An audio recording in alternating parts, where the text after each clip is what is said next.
आदिवासी समाज के लिए संविधान के अंदर अलग व्यवस्था है।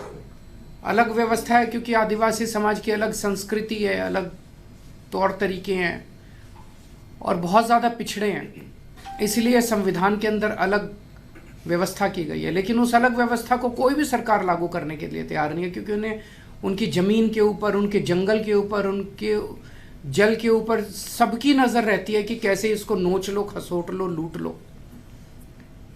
इसलिए हमारी सरकार बनेगी पहली गारंटी आदिवासी समाज को कि जो संविधान के 5th शेड्यूल में उनको व्यवस्था की गई है उस पूरी व्यवस्था को लागू करेंगे, पूरा वर्ड टू वर्ड लागू करेंगे।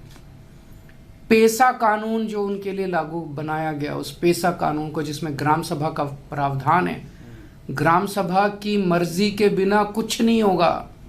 ये असली जनतंत्र है। मेरा तो कहना है ये पूरे देश के अंदर होना चाहिए, केवल आदिवासी समाज क्यों, सबके लिए होना चाहिए।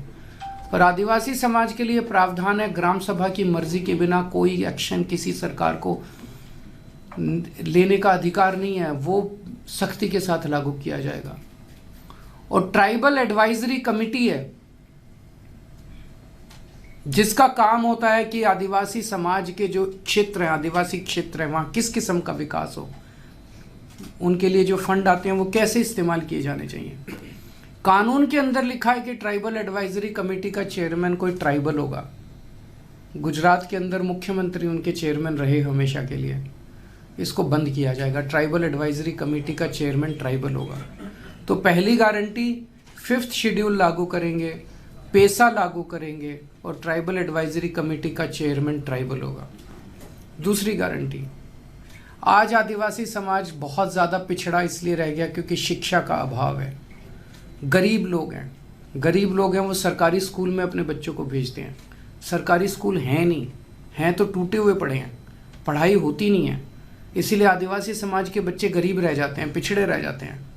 दिल्ली के अंदर हमने शिक्षा को शानदार बना के दिखाया।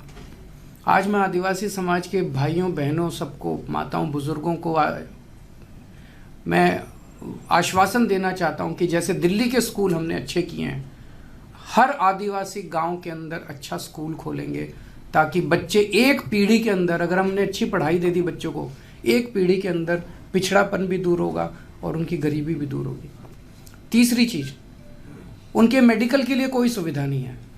अगर कोई बीमार हो जाए तो प्राइवेट अस्पतालों में ले जाओ, प्राइवेट में तो आदमी मर जाता है, इतना पैसा लूटते हैं। और सरकारी के अंदर कोई इलाज नहीं है, सरकारी अस्पतालों का कोई वहाँ पे है ही नहीं, डिस्पेंसरी नहीं है। तो जैसे मोहल्ला क्लिनिक हमने दिल्ली में खोले, ऐसे हर गांव के अंदर एक मोहल्ला क्लिनिक, गांव क्लिनिक खोलेंगे और वहाँ पे पूरा इलाज फ्री होगा। उनके लिए स्पेशल अस्पताल खोले जाएंगे, आदिवासी इलाकों के अंदर स्पेशल मल्टी स्पेशलिटी हॉस्पिटल खोले जाएंगे, जहाँ पे दिल्ली में चाहे कोई अमीर है चाहे गरीब है, सबका इलाज हमने पूरा मुफ्त कर दिया। बड़े से बड़ा ऑपरेशन भी फ्री में होता है।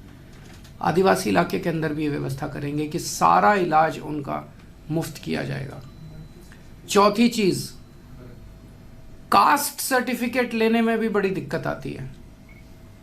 इतने पेज, इतनी फॉर्मेलिटीज़ को सिंप्लीफाई करेंगे, सिंपल करेंगे, इसका प्रोसेस सिंपल करेंगे ताकि आसानी के साथ किसी को कास्ट सर्टिफिकेट मिल सके। पांचवी चीज़, जिन आदिवासी जो बहुत ज़्यादा गरीब है, जिनके सर पे छत नहीं है, उनको घर दिया जाएगा। और छठी चीज़ की सड़क, हर गांव तक सड़क पहुंचाई जाएगी। बाकी जो दूसरों के लिए गारंटी है, रोज़गार देंगे वो आदिवासी समाज को भी देंगे, फ्री बिजली देंगे वो आदिवासी समाज को भी देंगे।